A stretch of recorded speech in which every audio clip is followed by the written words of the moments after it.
Hello hello kitchen 123 में आज बहुत ही ज़बरदस्त किस्म की डिश बनने वाली है और वो है भुना हुआ कीमा आलू। उसके लिए इंग्रेडिएंट्स क्या है वो मेरे सामने मौजूद है। किचन 123 की इसी तरह की ज़बरदस्त रेसिपीज देखते रहने के लिए किचन 123 को लाइक करें, सब्सक्राइब करें और बेल बटन को भी प्रेस कर दें। आधा किलो कीमा मैंने लिया हुआ है, मोटे वाला कीमा है। जब आप कसाई से गोश्त लेते हैं तो आप उसको बताएं कि हमें मोटा कीमा चाहिए, तो वो आपको इस तरह का देगा। जितना ज़्यादा बारीक कीमा होगा टेस्ट उतना ही कम होता जाएगा। तो ये मोटा कीमा आधा किलो मेरे पास मौजूद है। और ये 3 अदद आलू हैं, 2 थोड़े से बड़े साइज़ के और एक ज़रा छोटा है। ये मेरे पास एक मीडियम साइज़ की प्याज, इसको मैंने स्लाइसिस में काट लिया था। 5 हरी मिर्चें हैं।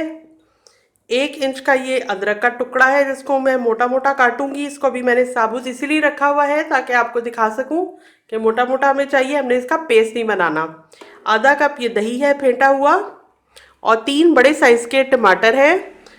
कीमे को हम पानी से ज़्यादा टमाटर के पानी में पकाने की कोशिश करेंगे तो उससे ज़्यादा अच्छा टेस्ट बनेगा। यहाँ प्लेट में मेरे पास मौजूद है 5 बड़े बड़े लहसुन के जवे हैं। इनको भी हम मोटा मोटा काटेंगे, पेस्ट की तरह इसको इस्तेमाल नहीं करेंगे। 2 चाय के चम्मच नमक के फ्लैट करके हैं। आधा चाय का चम्मच लाल मिर्च पाउडर है। आधा चाय का चम्मच हल्दी का है।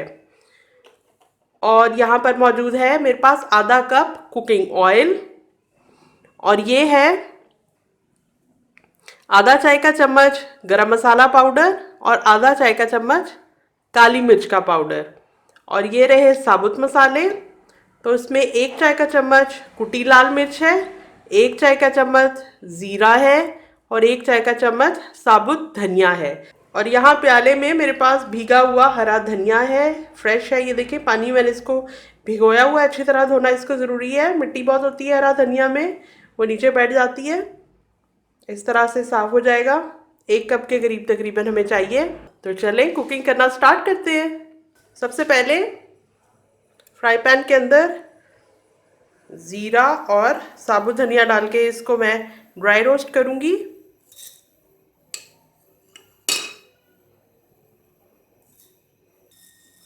इसको हिलाते रहते हैं ताकि चम्मच से भी आप हिला सकते हैं ताकि हर तरफ से अच्छी तरह से रोस्ट हो जाए, ये क्रिस्प सा हो जाएगा। और जब हम इसको मोटा मोटा से कूटेंगे तो बहुत आसानी के साथ ये कूटा जाएगा। थोड़ा चूल्हे पे रखते हैं। खुशबू आनी शुरू हो गई है, इसका कलर थोड़ा सा डार्क हो गया है और ये भुन चुका है। ये देखें ये कंडीशन है और इसमें से थोड़ा सा ऐसे धुआं टाइप निकल रहा है। बस इतना ही करना है। प्लेट में निकाल लेती हूँ इसको। अब कीमा पकाने के लिए प्रेशर कुकर का हम इस्तेमाल करेंगे। और ये आधा किलो कीमा सबसे पहले तो इसको प्रेशर कुकर में डाल दिया।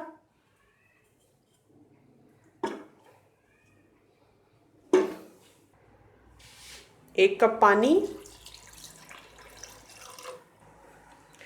नमक, लाल मिर्च पाउडर और हल्दी पाउडर ये इसमें डाल दिया। टमाटर के इस तरह से बड़े बड़े पीसेस करके हम काट देंगे।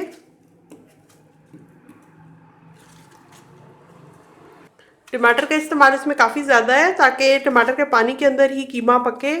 और पानी हम ज़्यादा ऐड ना करें कीमा पकाते हुए, क्योंकि उससे कीमे का टेस्ट है वो कम हो जाएगा।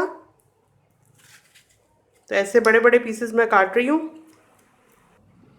2 टमाटर तो बहुत ही बड़े थे, ये ज़रा छोटे साइज़ का है। ये तो कट गए टमाटर, ये भी प्रेशर कुकर में चले गए। अब ये जो लहसुन के जवे हैं इनको भी बड़ा बड़ा सा ही हमने काटना है। दरमियान में से कट लगाया और ऐसे मोटे मोटे पीस काटती जा रही हूँ। एक लहसुन के 5-6 पीस कर दिए हैं। ये मोटे वाले लहसुन के जवे हैं। ये है लहसुन के जवे, देखिए मोटे मोटे मैंने किस तरह से काटे। इस तरह से काट के ये भी प्रेशर कुकर में जा रहे हैं। चम्मच से एक बार मिक्स करके तमाम चीज़ों को अब प्रेशर कुकर का ढक्कन लगा के पकाती हूँ और फिर आपको दिखाती हूँ। साबुत धनिया और ज़ीरे को इस तरह से मैंने मोटा मोटा कूट लिया है, इसका पाउडर नहीं बनाया।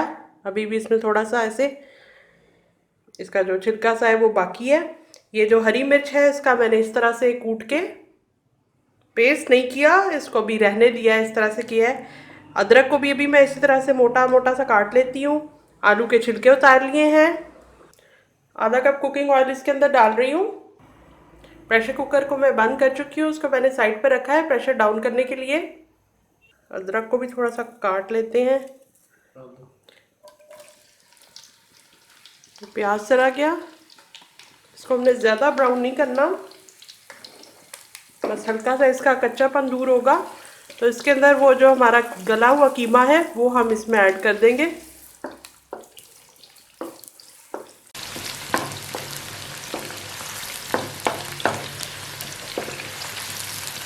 बस इतना ही करना काफ़ी है।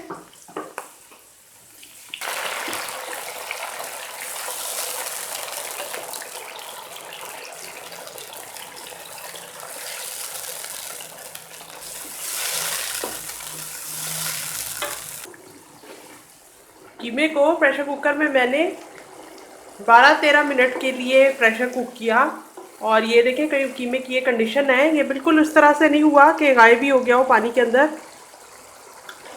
धनिया और ज़ीरा जो कुटा हुआ है वो इसमें डाल दिया और इसको भूनते जाना है। हरी मिर्च और अदरक डाल दी, अब इसकी भुनाई करते जाएंगे। ये कुटी लाल मिर्च भी इसमें डाल दी। देखिए आलू के बहुत बड़े बड़े टुकड़े हमने नहीं काटने, इस साइज़ के काट रही हूँ। ये देखें,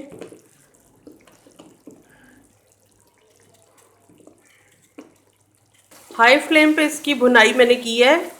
काफ़ी देर मैं इसको भूनती रही हूँ और जो भी चीज़ें मैंने इसमें मसाले वगैरह ऐड किए वो अच्छी तरह से इसमें मिक्स हो गए हैं। बहुत अच्छी सी खुशबू आ रही है। थोड़ा थोड़ा सा प्रेस भी करती जा रही हूँ ताकि चीज़ें अच्छी तरह से घुल मिल जाएँ।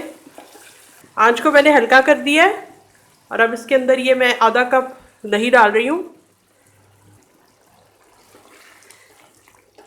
आंच को ज़रा सा तेज़ कर दिया है और लगातार चम्मच चलाती जा रही हूँ। दही डालने के बाद आपने लगातार इसको मिक्स करते जाना है, वरना दही के टुकड़े टुकड़े से बन जाते हैं। आंच को ज़रा कम ही रखें, तेज़ आंच ना करें। अब ये कटे हुए आलू भी इसके अंदर ऐड कर देती हूँ। अब कीमे के साथ आलूओं को थोड़ा भूनते हैं। डायरेक्टली पानी नहीं भी हम डालेंगे। आधा कप पानी इसके अंदर ऐड कर रही हूँ आलूओं को गलाने के लिए। पानी को इसके अंदर एक दफ़ा आंच को तेज़ कर देती हूँ ताकि इसमें एक उबाल सा आ जाए और फिर ढक्कन दे के आंच को कम करके आलूओं को गलाते हैं। ये देखें जैसे बबल्स बन रहे हैं। ढक्कन दे के अब आंच को मैं कम कर रही हूँ। आलू को गलाने के लिए मैंने हल्की आंच पे रखा हुआ था तो 15 मिनट लगे और ये देखें ऑयल एक साइड पर हो गया है और आलू को ज़रा सा देखते हैं। आलू गल चुका है। अच्छे भुने हुए सालन की निशानी ये होती है कि उसका ऑयल जो है वो ऊपर ऊपर आ गया होता है। तो इसका भी इसी तरह से था कि जब मैंने ढक्कन खोला तो ऑयल ऊपर ऊपर आ गया था। इसको मैंने दोबारा से इस तरह से मिक्स कर दिया है पूरे सालन में चला जाए। और ये देखिए आलू की शेप जो है वो बरकरार है। ऐसा नहीं है कि आलू के किनारे टूट गए हों। वो टूटे हुए किनारे बिल्कुल अच्छे नहीं लगते, लेकिन आलू को भी गला हुआ होना चाहिए और ये गला हुआ है। बहुत गर्म है, मैं इसको ज़्यादा हाथ नहीं लगा सकती। और अब इसके ऊपर हम छिड़कते हैं आधा चाय का चम्मच काली मिर्च पाउडर, आधा चाय का चम्मच गरम मसाला पाउडर। अगर आप आलू को बहुत ज़्यादा पका देंगे तो ज़रा सा भी आप चम्मच चलाएंगे तो फ़ौरन से टूटने लगेगा और इसकी डिश की खूबसूरती जो है वो ख़राब हो जाएगी। ये रहा हरा धनिया ताज़ा ताज़ा, बहुत ही जायकेदार भुना हुआ कीमा आलू तैयार है। प्लेटर में निकाल के आपको दिखाती हूँ। भुने हुए कीमे आलू का प्लेटर आपके सामने मौजूद है। इसके ऊपर मैंने थोड़ा सा हरा धनिया डाला, हरी मिर्च, लाल मिर्च और लेमन स्लाइसेस भी साथ रखे हैं। भुने हुए कीमे आलू के ऊपर लेमन स्क्वीज करके खाएं रोगनी नान के साथ, बहुत मज़ेदार लगता है। ये रेसिपी ज़रूर ट्राई करें, बहुत मज़े की बनती है। मैं कल मिलती हूँ एक और कमाल की रेसिपी के साथ।